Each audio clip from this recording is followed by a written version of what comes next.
এই বাচ্চাটা দেখুন, এই বাচ্চাটা হচ্ছে আমাদের বাচ্চা। এই বাচ্চা 5 বছর বয়স চলছে। এই বাচ্চা হাঁটা চলা করতে পারে না, উঠতেও পারে না, না কথা বলতেও পারে, কিছুই পারে না এই বাচ্চাটা। এই বাচ্চাটার বয়স বাচ্চাটাকে দেখলেই বয়সটা বুঝতে পারবেন। এই বাচ্চাটার জন্য প্লিজ আপনারা একটু দোয়া করুন সকলে মিলে। এই গরিব বাবা মায়ের বাচ্চা, আপনারা সকলে একটু হেল্প করুন প্লিজ।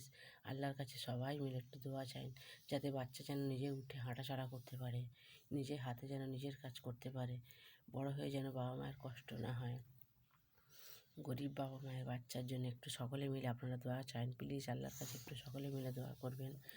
আপনাদের কাছে অনুরোধ করছি, গরিব বাবা মায়ের বাচ্চার জন্য একটু সকলে মিলে আপনারা একটু দেখবেন। আপনাদের কাছে আমার এইটুকু দোয়া, এইটুকু আশা আমি আপনাদের কাছে করছি। প্লিজ আপনারা এর জন্য একটু কিছু করুন, দোয়া করুন আপনারা বাচ্চাটার জন্য। দেখছেন এই বাচ্চাটাকে দেখছেন, 5 বছরের বাচ্চা এটা।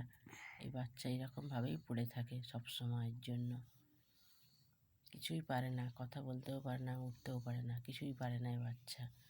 একটু দেখছেন বাচ্চাটাকে, আবার দেখুন একবার, দেখেছেন তো বাচ্চাটাকে? ঠিক এইভাবেই পড়ে থাকে এই বাচ্চা।